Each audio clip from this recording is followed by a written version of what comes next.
Good evening, and welcome to Words of Change, Dr. Martin Luther King Jr. at the New School. I'm your host, Denise Richardson.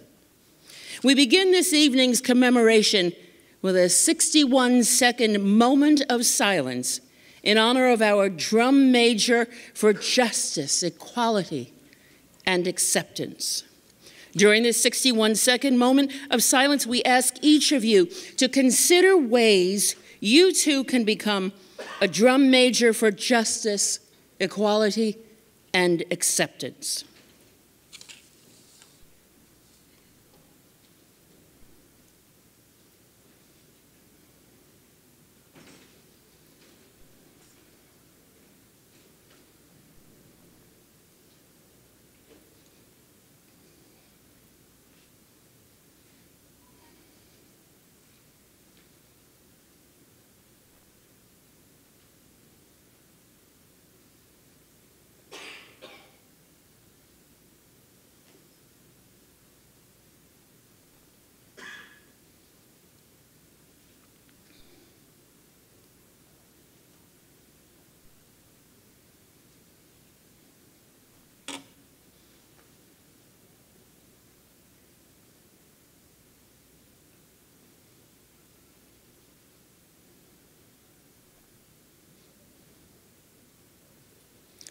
As you can see, the clock above me is now frozen at 6:01.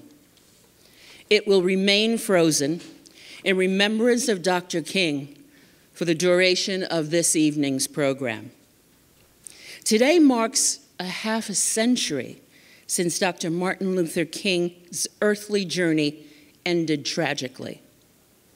But the brilliance of this resoundingly triumphant voice of the movement is still heard in the enduring legacy of the hope and inspiration that he left behind.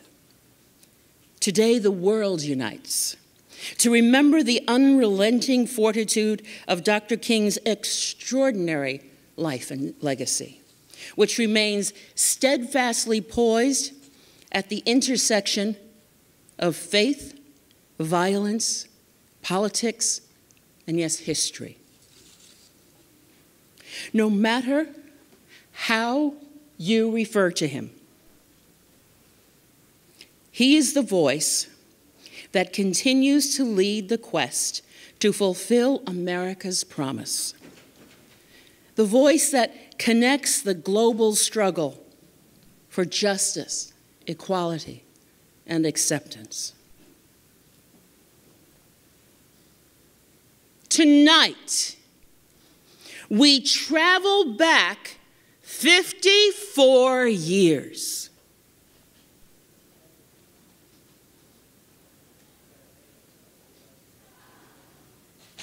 The time, February 4, 1964.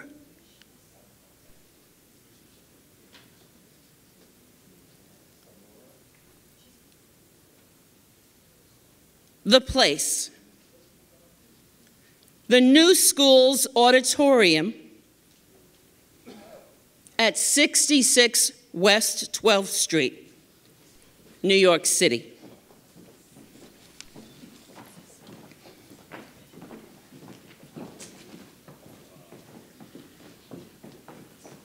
The event,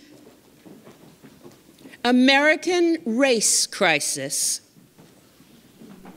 the first lecture in a 15-part lecture series on race in the United States. And now, the New School and Project1voice present Words of Change, Dr. Martin Luther King at the New School.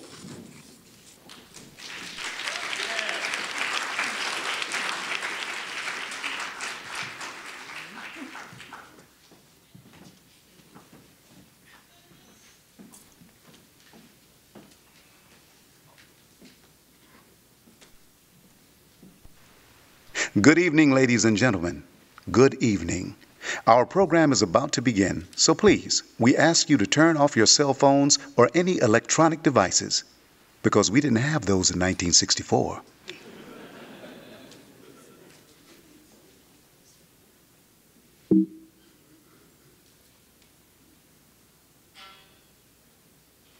Mr. Chairman, members of the faculty and members of the student body of this great institution of learning, ladies and gentlemen, I need not pause to say how very delighted I am to be here tonight and to have the opportunity to be a part of this very significant lecture series. It is always a very rich and stimulating experience when I can take a brief break from the day-to-day demands of our struggle in the South and discuss the issues involved in that struggle with college and university students and concerned people all over this country. And so I'm very happy to be here and to share with you this evening. That is a question that I get a great deal as I journey across the country, and people are still talking about 1963.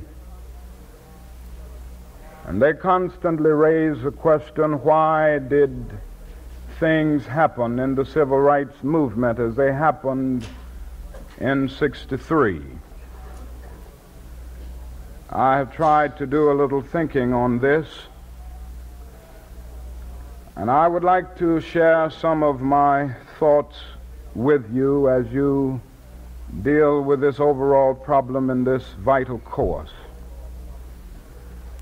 I would like to use as a subject the Negro Revolution. Why 1963?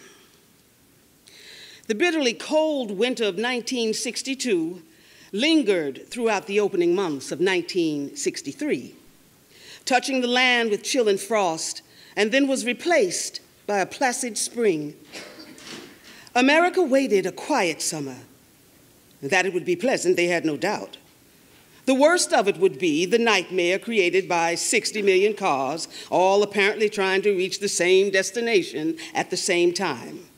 50 million families looking forward to the pleasure of 200 million vacations in the American tradition of the frenetic hunt for relaxation. It would be a pleasant summer because in the mind of the average man, there was little cause for concern. The blithe outlook about the state of the Union was reflected from as up on high as the White House. The administration readied a tax reduction bill. Business and employment were at comfortable levels. Money was, for many Americans, plentiful. As summer approached, even the heartless cold had relented. Summer came, and the weather was beautiful. Oh, but the climate, the social climate in American life erupted into lightning flashes, trembled with thunder, and vibrated to the relentless growing rain of protests come to life through the land. Explosively, America's second revolution, the Negro Revolution, had begun. Because there is more to come. Because American society is bewildered by the spectacle of the Negro in revolt. Because the dimensions are vast and the implications deep in a nation with 20 million Negroes. It is important to understand the history that is being made today. Why did the revolution occur in 1963?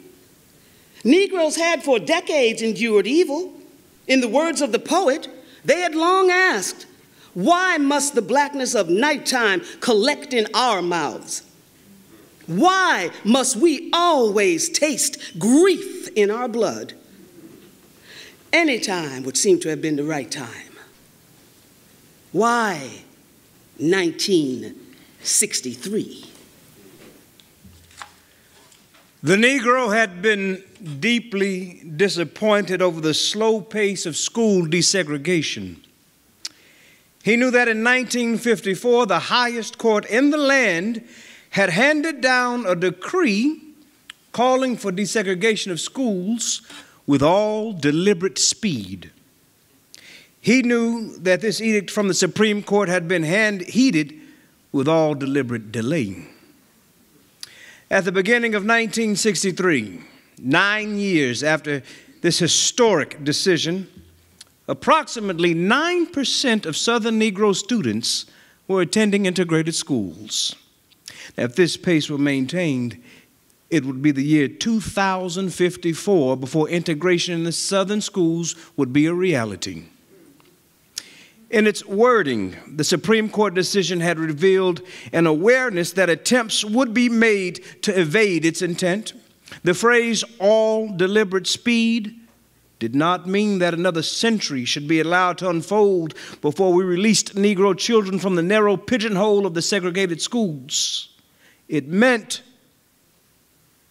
that giving some courtesy and consideration to the need for softening old attitudes and outdated customs, democracy must press ahead out of the past of ignorance and intolerance and into the present of educational opportunity and moral freedom. Yet the statistics make it abundantly clear that the segregationists of the South remained undefeated by this decision. In every section of Dixie, the announcement of the High Court had been met with declarations of defiance. Once recovered from their initial outrage, these defenders of the status quo had seized the offensive to impose their own schedule of change.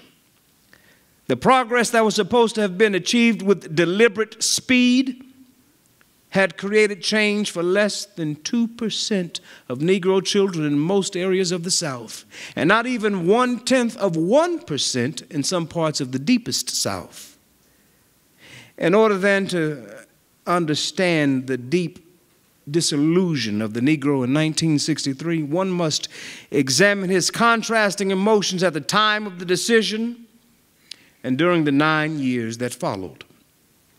One must understand the pendulum swing between the hope that arose when the edict was handed down and the disappointment that followed the failure to bring it to life.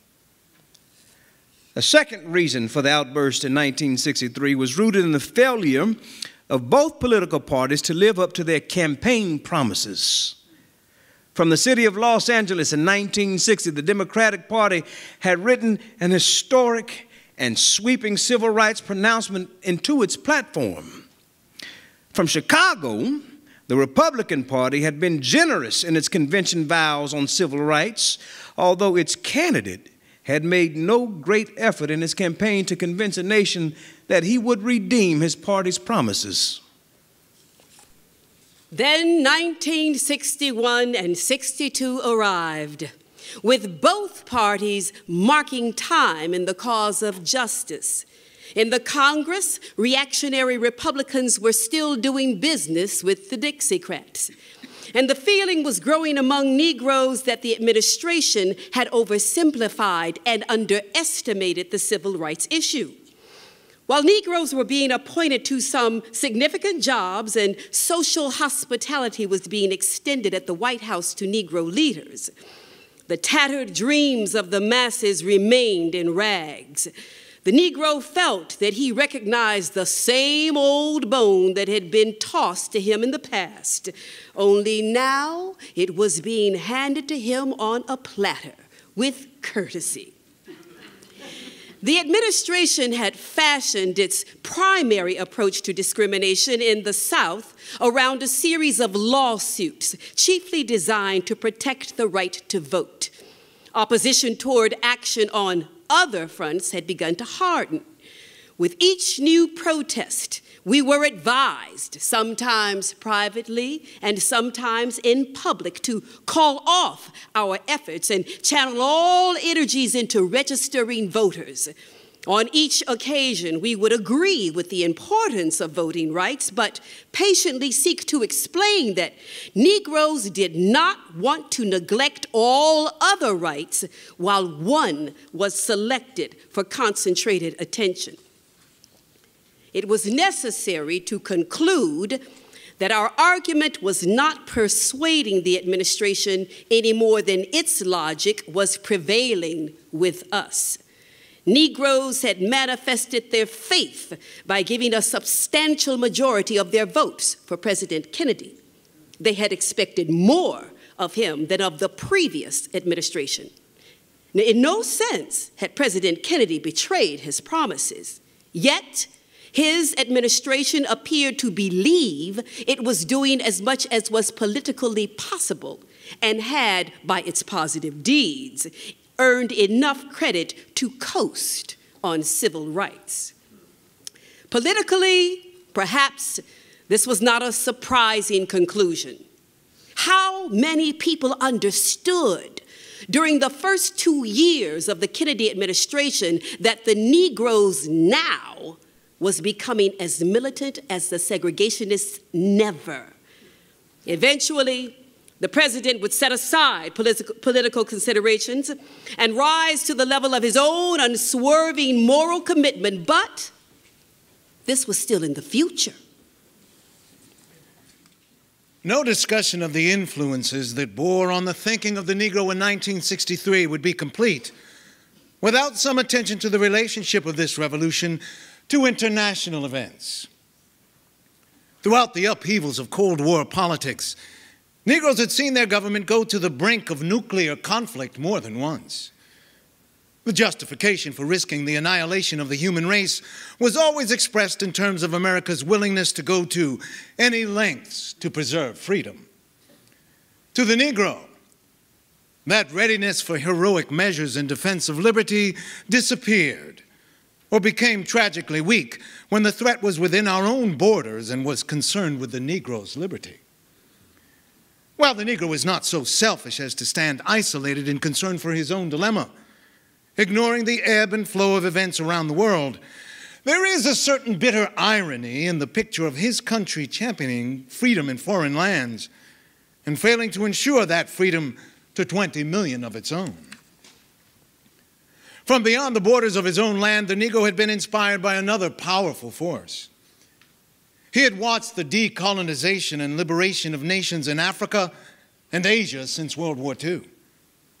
He knew that yellow, black, and brown people had felt for years that the American Negro was too passive, unwilling to take strong measures to gain his freedom. The American Negro saw in the land from which he had been snatched and thrown into slavery a great pageant of political progress. He realized that just 32 years ago, there were only 3 independent nations in the whole of Africa. He knew that by 1963, more than 34 African nations had risen from colonial bondage. The Negro saw black statesmen voting on vital issues in the United Nations and knew that many in cities of his own land, he was not permitted to take that significant walk to the ballot box. He saw black kings ruling from palaces and knew that he had been condemned to move from small ghettos to larger ones. Witnessing the drama of Negro progress elsewhere in the world, witnessing a level of conspicuous consumption at home exceeding anything in our history, it was natural that by 1963, Negroes would rise with resolution and demand a share of governing power and living conditions measured by American standards rather than by the standards of colonial impoverishment. An additional and decisive fact confronted the Negro and helped to bring him out of the houses, into the streets, out of the trenches, and into the front lines. This was a recognition that 100 years had passed since emancipation with no profound effect on his plight. With the dawn of 1963, plans were afoot all over the land to celebrate the Emancipation Proclamation. In Washington, a federal commission had been established to mark the event. Governors of states and mayors of cities had utilized the date to enhance their political image by naming commissions, receiving committees, issuing statements, planning state pageants, sponsoring dinners, endorsing social activities. Champagne this year would bubble on countless tables. Appropriately attired over thick cuts of roast beef, legions would listen as luminous phrases were spun to salute the great democratic landmark which 1963 presented. But alas, all the talk and publicity accompanying the centennial only served to remind the Negro that he still wasn't free, that he lived a form of slavery disguised by certain niceties of complexity. The pen of the great emancipator had moved the Negro into the sunlight of physical freedom, but actual conditions had left him behind in the shadow of political, psychological, social, economic, and intellectual bondage. The Negro also had to recognize that 100 years after emancipation, he lived on a lonely island of economic insecurity in the midst of a vast ocean of material prosperity. In the past 2 decades, changes in our country's economic structure have obscured the fact that the Negro's median income is half that of the white man. Negroes are still at the bottom of the economic ladder.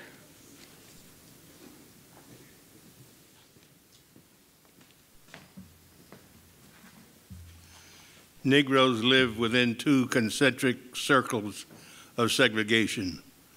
One imprisons them on the basis of color, while the other confines them within a separate culture of poverty.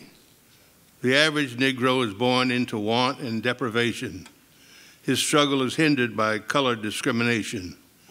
When he seeks opportunity, he is often told, in effect, to lift himself up by his own bootstraps, advice which does not take into account the fact that he is barefoot. There were 2.5 times as many jobless Negroes as whites in 1963.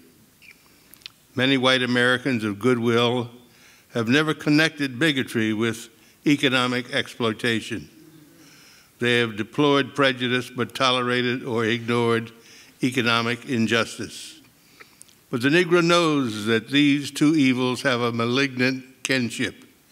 He knows that the spotlight recently focused on the growth in the number of women who work is not a phenomenon in Negro life. The average Negro woman has always had to work to help keep her family in food and clothes. As 1963 approached, the spread of unemployment had visible and tangible dimensions to the colored American. Equality meant dignity, and dignity demanded a job that was secured and a paycheck that lasted throughout the week. The Negro's economic problem was compounded by the emergence and growth of automation. Since discrimination and lack of education confined him to unskilled and semi-skilled labor, the Negro was and remains the first to suffer in these days of great technological development. In construction, the Negro whose slave labor helped to build a nation was being told by employers on the one hand and unions on the other that there was no place for him in this industry. Billions were being spent on city, state, and national buildings for which the Negro paid taxes but could draw no paycheck. It was plain, hard, raw discrimination that shut him out of decent employment.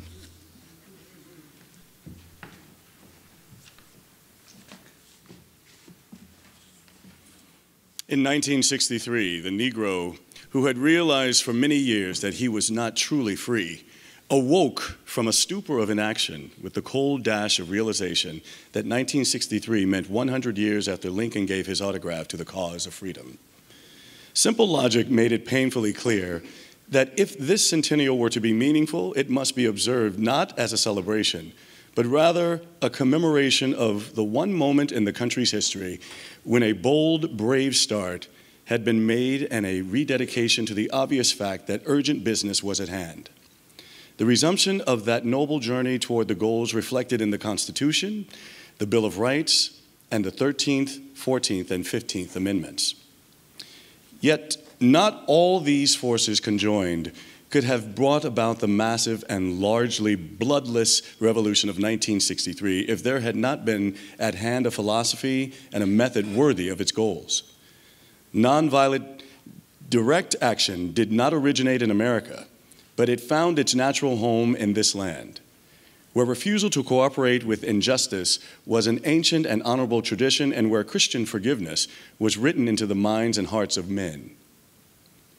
Tested in Montgomery, Alabama during the winter of 1955 and 6, and toughened throughout the South in the 8 ensuing years, nonviolent resistance had become, by 1963, the logical force in the greatest massed action crusade for freedom that had ever occurred in American history. Nonviolence is a powerful and just weapon. It is a weapon unique in history that cuts without wounding and ennobles the man who wields it. It is a sword that heals, both a practical and moral answer to the Negro's cry for justice. Nonviolent direct action proved that it could win victories without losing wars, and so became the triumphant tactic of the Negro Revolution of 1963. For 100 years since emancipation, Negroes had searched for an elusive path to freedom. They knew that they had to fashion a body of tactics suitable for their unique and special conditions. The words of the Constitution had declared them free, but life had told them that they were a twice burdened people. They lived in the lowest stratum of society, and within it, they were additionally imprisoned by a caste of color.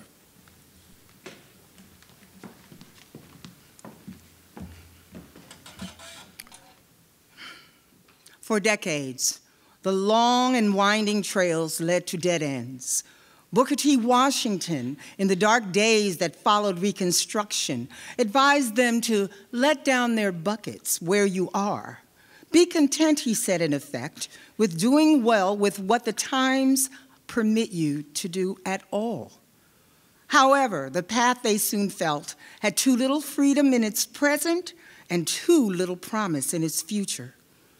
Dr. W.E.B. Du Bois, in his earlier years at the turn of the century, urged the talented 10th to rise up and to pull behind it the mass of the race. The doctrine served somewhat to counter the apparent resignation of the Booker T. Washington philosophy, yet, in the very nature of the Du Bois philosophy, there was no role for the whole people. It was a tactic for an aristocratic elite who would themselves be benefited by leaving behind the untalented 90%.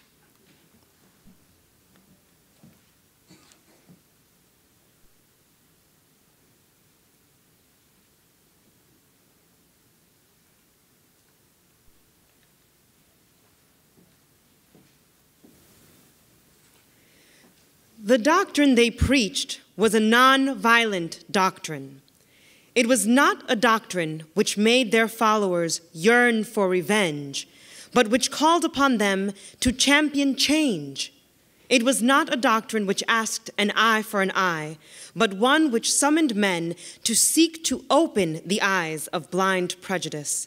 The Negro turned his back on force, not only because he knew he could not win his freedom through physical force, but also because he believed that through physical force, he could lose his soul. Fortunately, history does not pose problems without eventually producing solutions. The disenchanted, the disadvantaged, and the disinherited seem at times of deep crisis to summon up some sort of genius that enables them to perceive and capture the appropriate weapons to carve out their destiny. Such was the peaceable weapon of nonviolent direct action, which materialized almost overnight to inspire the Negro and was seized in his outstretched hands with a powerful grip.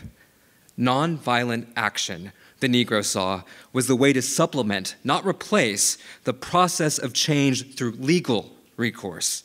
It was a way to divest himself of passivity without arraying himself in vindictive force.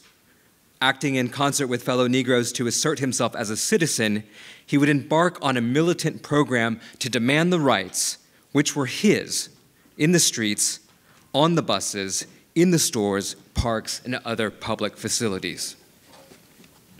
The religious tradition of the Negro had shown him that the nonviolent resistance of the early Christians had constituted a moral offensive of such overriding power that it shook the Roman Empire.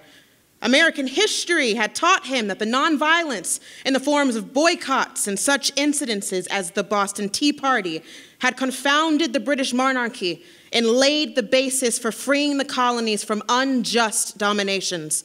Within his own century, the nonviolent ethic that muzzled the guns of the British Empire in India and freed more than 350 million people from colonialism. Like his predecessors, the Negro was willing to risk martyrdom in order to move and stir the social conscience of his community and the nation.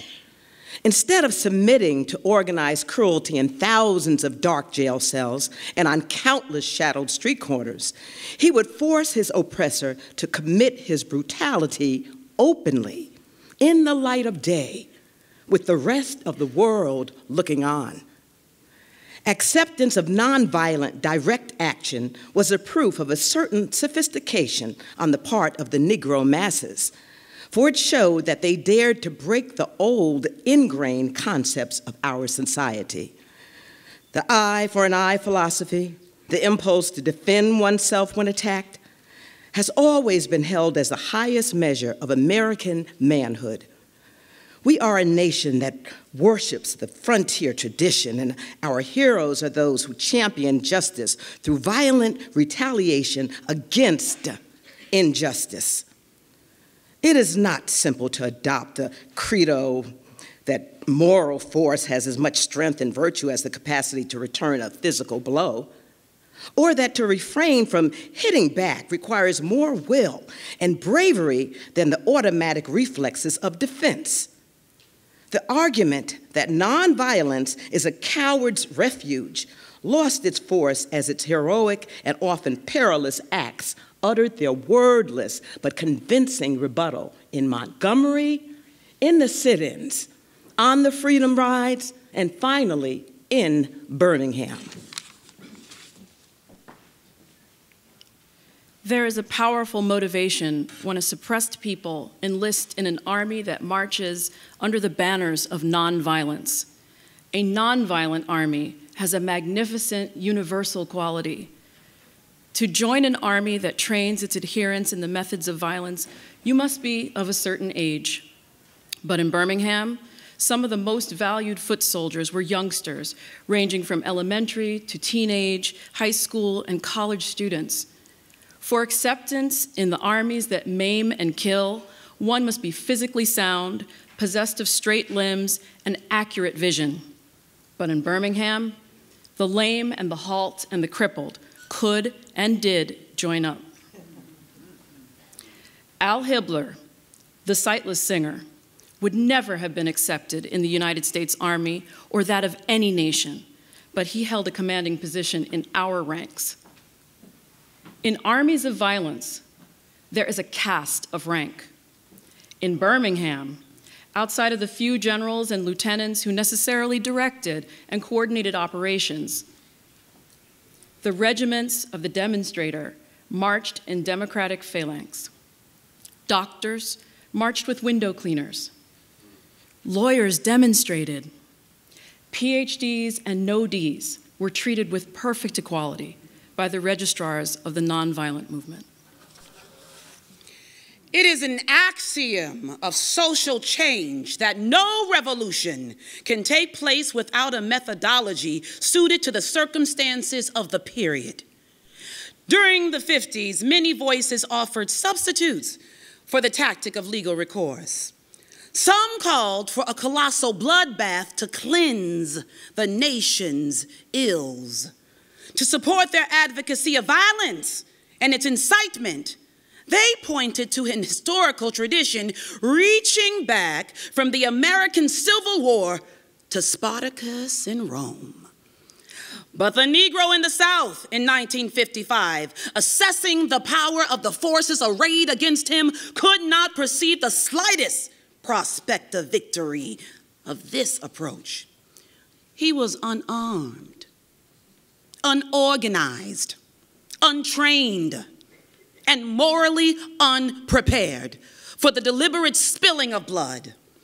Although the desperation had prepared him for the courage to die for freedom if necessary, he was not willing to commit himself to racial suicide with no prospect of victory. Perhaps even more vital in the Negro's resistance to violence was the force of his deeply rooted spiritual beliefs. In Montgomery, a courageous woman, Rosa Parks, had refused to move to the back of the bus, and so began the revolt that led to the boycott in 1955 and 56. The Negroes' developing campaign against that city's racial injustice was based in the churches of the community. Throughout the South, for some years prior to Montgomery, the Negro church had emerged with increasing impact in the civil rights struggle. Negro ministers with a growing awareness that the true witness of a Christian life is a projection of a social gospel, had accepted leadership in the fight for racial justice, had played important roles in the number of NAACP chapters, and were making their influence felt throughout the freedom movement.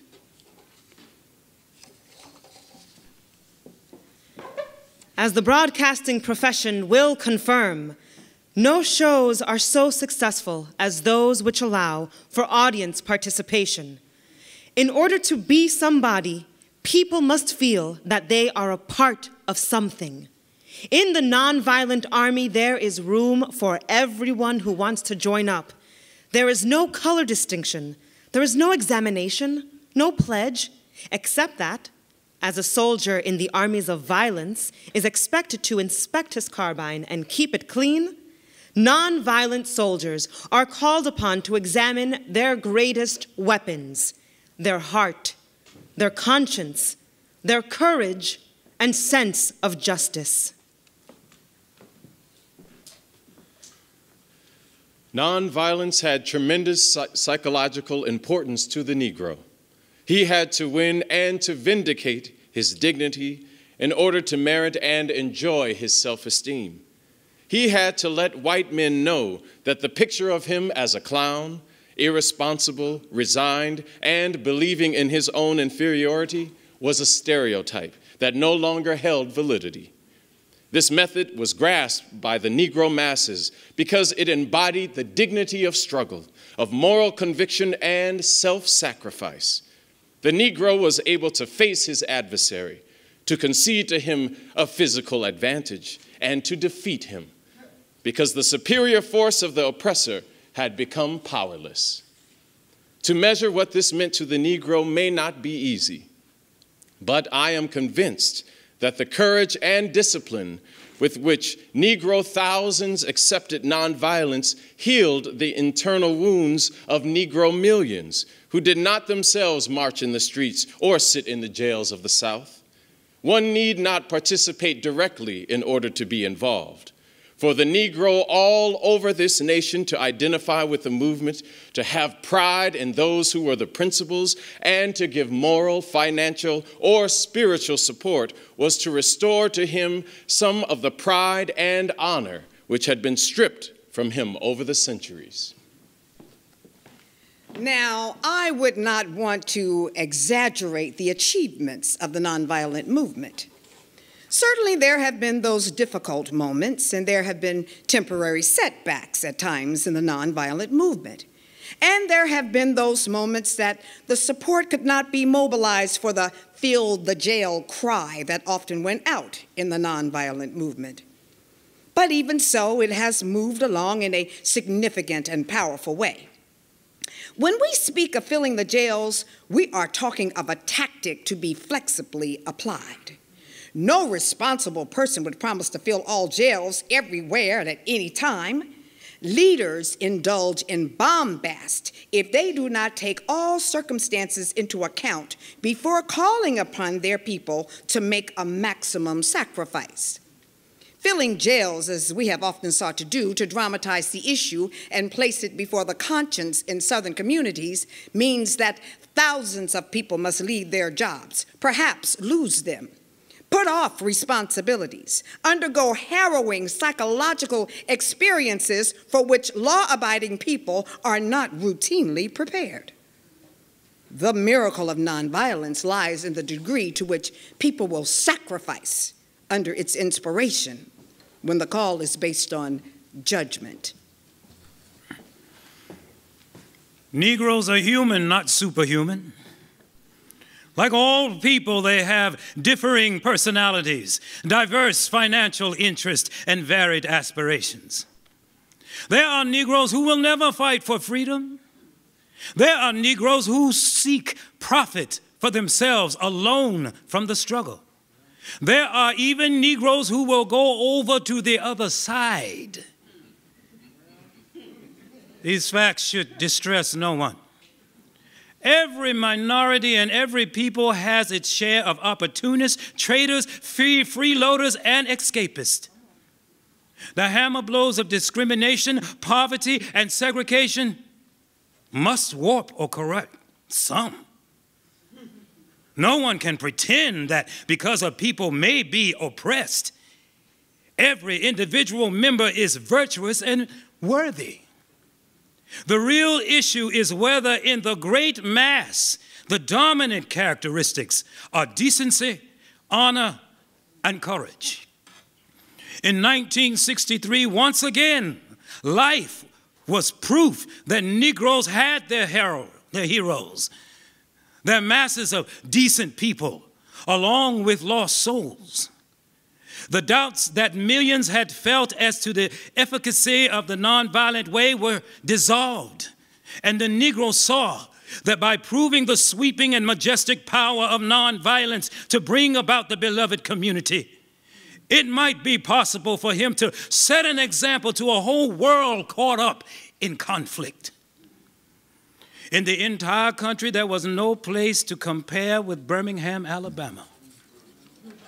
The largest industrial city in the South was dominated by conditions that had produced a police state, led by a man whose racist heart was as hard and cold as the steel produced in his steaming mills.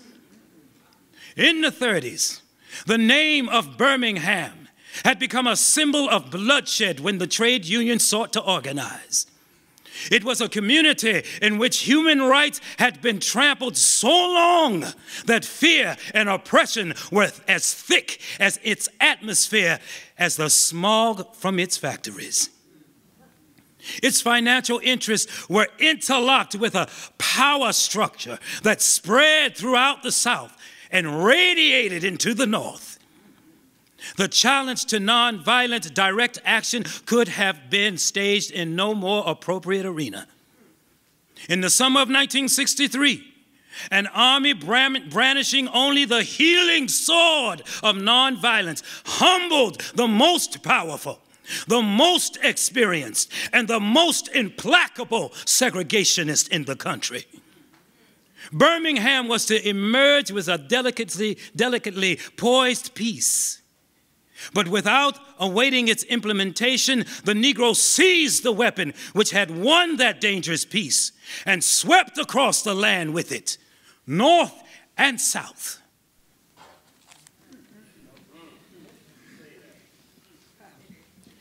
The victory of the theory of nonviolent direct action was a fact.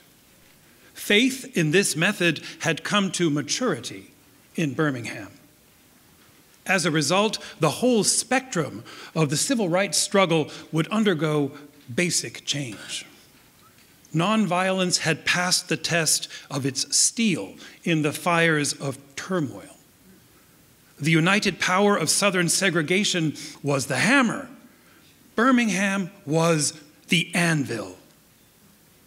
And so, in a real sense, 1963 was a year of challenge stemming from the civil rights movement. 1964 should be the year of creative response from the white community and the political power structure of our nation. Certainly, the first response should be the passage of the Civil Rights Bill. It is now in the House of Representatives of Congress, and our concern should be to pass this bill in its present form without weakening it or cutting it down or watering it down at any point. And I am convinced that if people of goodwill all over this nation will work hard with determination and will mobilize their resources and bring about the necessary creative, moral, nonviolent pressure, this bill will be passed. But if there is not this kind of action and concern, it is possible that the bill will be watered down, particularly the public accommodations section, and that section dealing with Fair Employment Practice Committee. And I am further convinced that without these sections, the bill will have no meaning. I feel that it would be better to have no bill than to have a bill devoid of the public accommodation section and the FEPC. And if this bill does not pass, the already ugly sore of racial injustice on the body politic may suddenly turn malignant, and our nation may be inflicted with an incurable cancer that will totally destroy our political and moral health. And so this is the kind of a creative response that must come in 1964. It was on a day in June of 1963 that a great, intelligent young man stood before the nation, and he said in beautiful, eloquent terms that the problem of racial injustice is a moral problem. And he went on to say that it is as old as the scriptures and modern as the Constitution. It is a question of whether we will treat our neighbors as we ourselves want to be treated. And on the heels of this, he presented to the Congress of our nation the most comprehensive civil rights package ever presented by any president of our nation.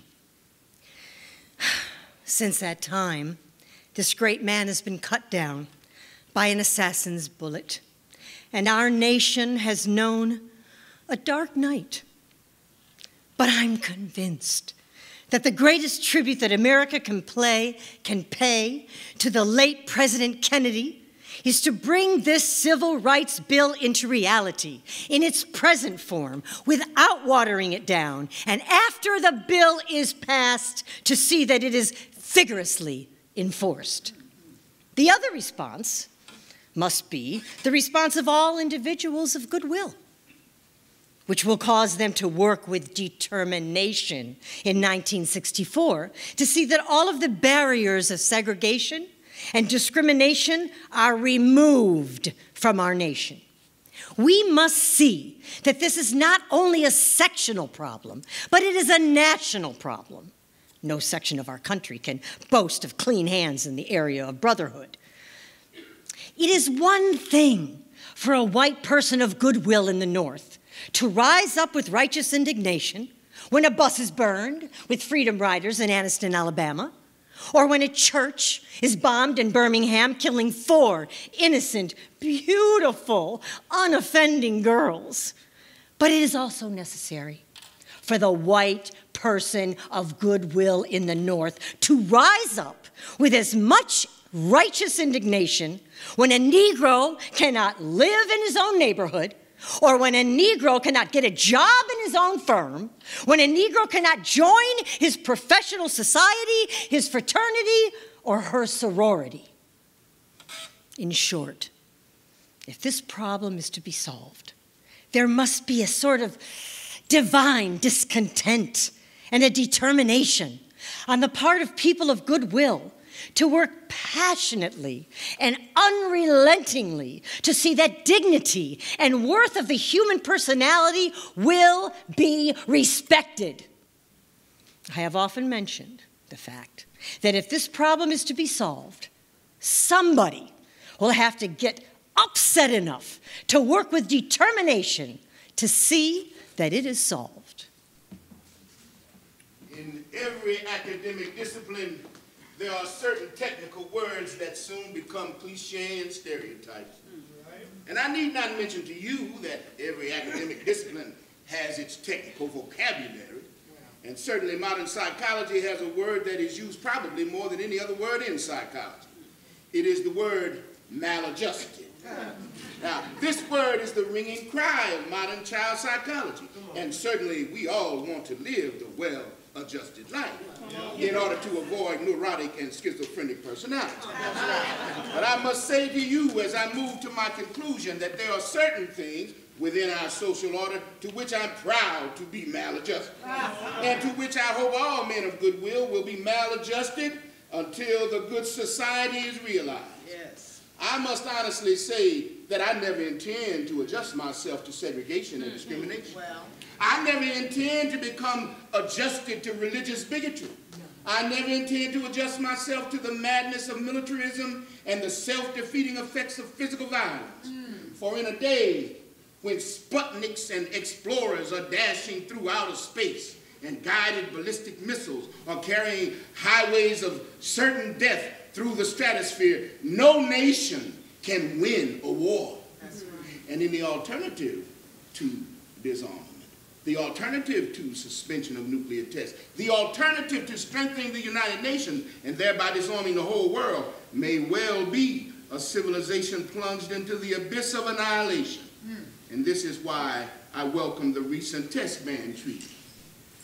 And so I say that there is a need, in a real sense, for a new organization in our world, and that is the International Association for the Advancement of Creative Maladjustment.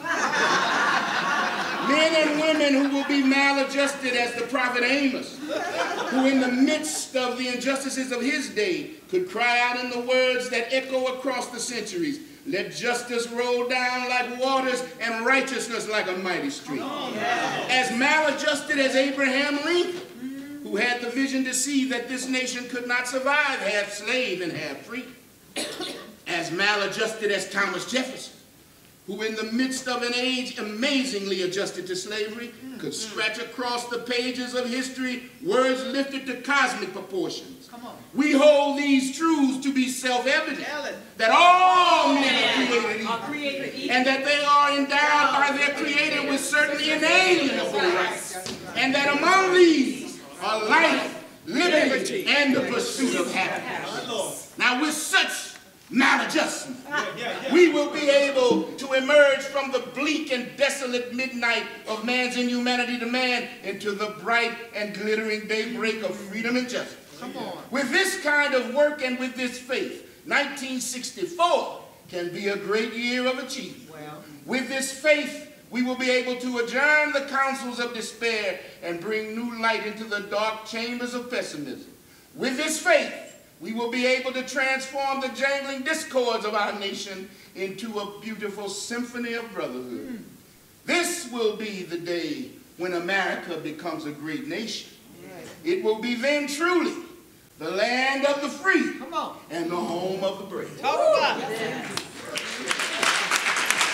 You have just heard the pre-recorded broadcast of a talk given last spring by Dr. Martin Luther King, president of the Southern Christian Leadership Conference. His talk, given at the New School for Social Research, was entitled "The Summer of Our Discontent."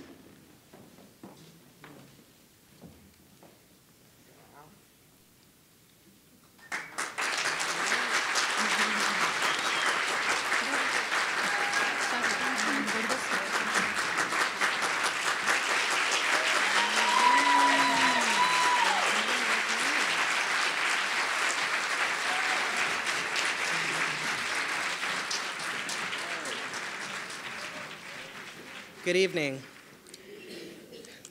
I'm Chanel Matthews. I have the privilege of serving as the inaugural activist in residence here at the New School. Like most things that require deep attention to transform, to realize the kind of justice in this country King dreamed of, we have to put in the work. In the words of King's unyielding aide, Reverend Jesse Jackson, we are in the battle for the soul of America. And it's not enough to admire Dr. King. To admire him is to reduce him to a mere celebrity. It requires no commitment, no action. Those who value justice and equality must have the will and the courage to follow him. They must be ready to sacrifice.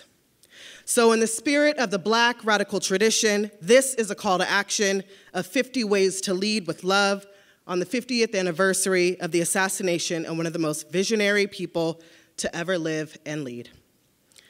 Practice the radical art of self-love and compassion. Mobilize yourself, your family, your community, and your country. Support and bolster the leadership of Black and brown women of all ages, orientations, faiths, and geographies. Refute injustice in the courtroom, the classroom, the boardroom, and on the street. Demand an end to police harassment and terror. Demand an end to policing as we know it. Hold your elected officials accountable by showing up to committee meetings, flooding their voicemails and their emails with your demands. Take seriously your right to govern yourself. Build and convene member-led organizations where everyday people can strategize together about how to build power for ourselves. Do not be afraid to build power. Only with power can we realize the full potential of all people. Vote. Fight for the abolition of deadly policing and justice for every person killed by law enforcement and vigilantes. And free all political prisoners. Join an organization, pay dues, and participate. Organize for full access to technology, including net neutrality and universal access to the internet without discrimination. Dare to dissent when no one else will. Fight for the right for all people to decide when, where, and with whom to have a family. Embrace failure as a resilience practice. Don't assume you can transcend what it means to be an impactful organizer or activist, a solid ally, or a good human. Demand, as King did, better wages and safer working conditions for all workers. Be brave enough to acknowledge your own bias and privilege and to course correct as a matter of self-transformation and self-love. Speak with clarity and courage. Don't hedge your words. If it's racism, call it racism. If it's sexism, call it sexism. If it's transphobia, call it transphobia. Demand open and safe borders and sanctuary for refugees and immigrants, no matter where they come from. Make space for grace, for yourself, and for others. Say with conviction and bass in your voice that all Black lives matter.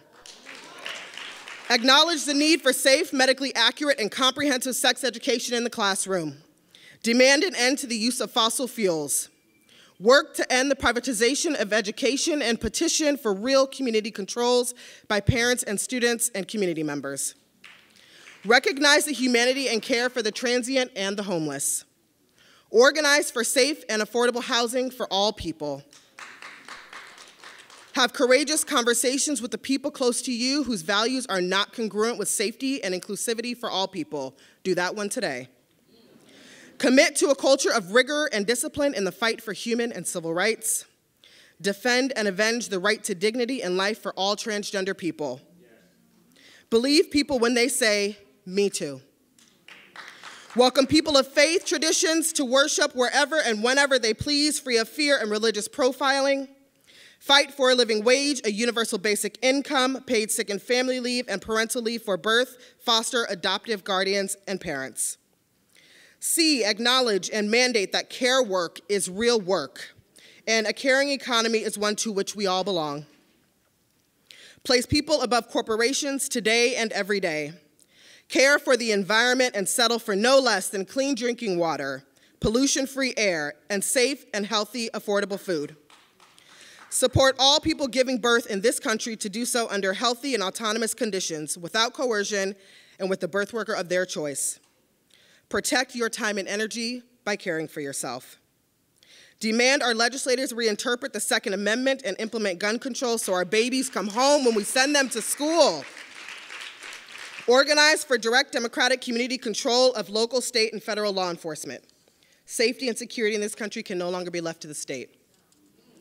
Practice the bold and revolutionary art of disagreeing with dignity.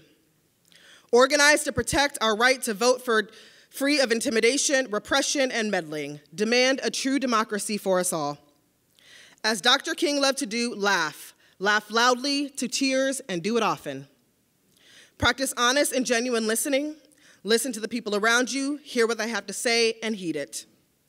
Demand that healthcare isn't a privilege but a right, that pre-existing conditions are part of the human experience not to be exploited or capitalized upon.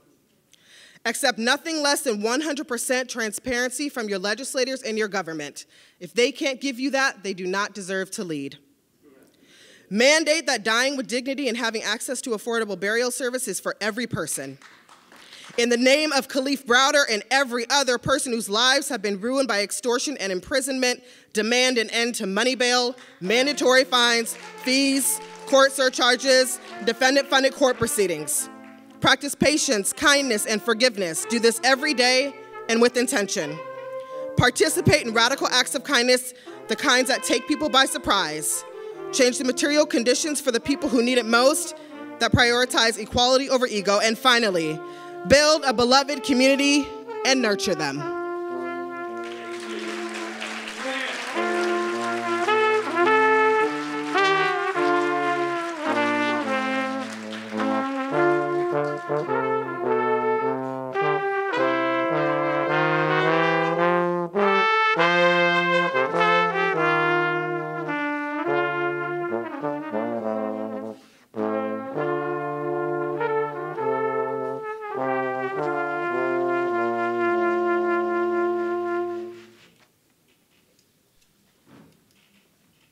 On Sunday, March 31st, 1968.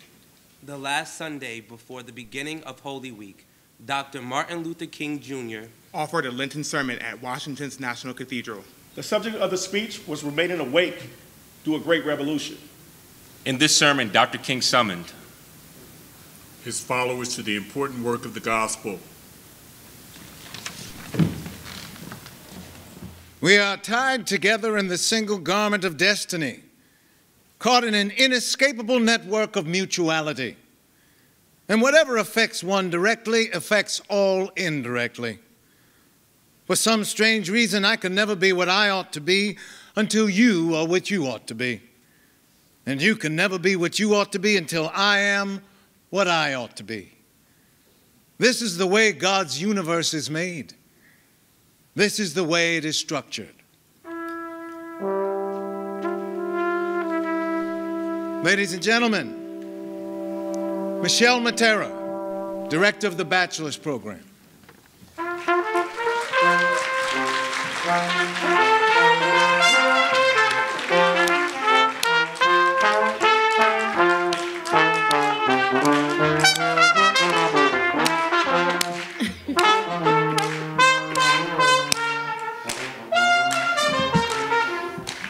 Hate to interrupt that amazing music, but thank you to our amazing musicians, Chemistry, Drew, and Sergey from the New School for Jazz.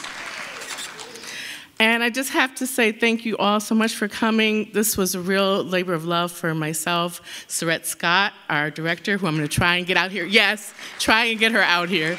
Sarette, they're calling you. And Erich McMillan-McCall from Project1voice. They're all going to come out so they can say hello. But really, this has been such a fantastic experience for us. I hope you guys enjoyed it. Our actors, we have to thank them. All the performers' unions allowed them to appear for us for free. The Actors' Equity, American Guild of Musical Artists, the American Guild of Variety Artists, and SAG-AFTRA through the Theater Authority. So thank you so much to all of those organizations.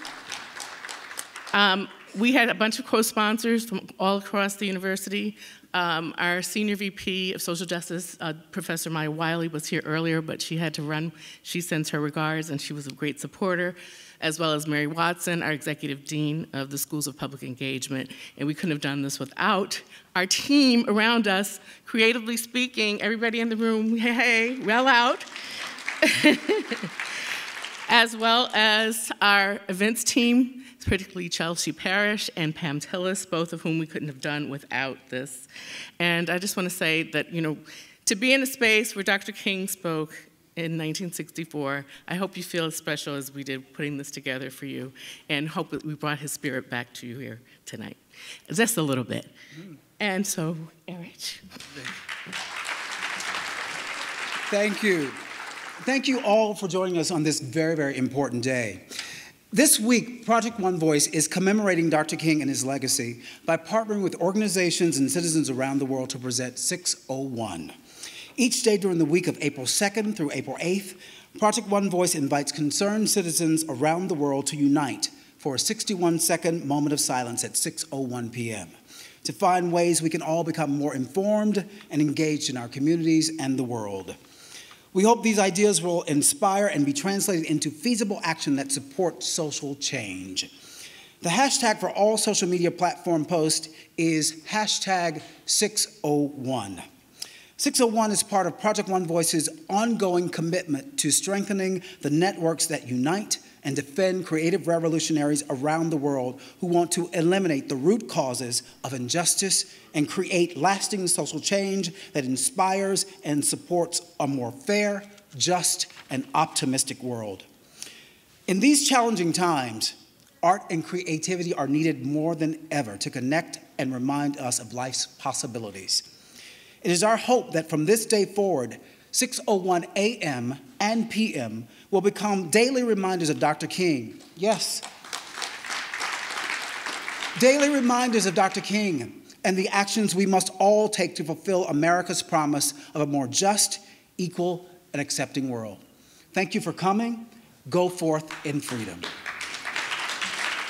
And please join us over at the Teresa Lang Center at 55 West 13th for reception following. We look forward to seeing you there. Thank you. Thank you, guys. Good night. Thank you.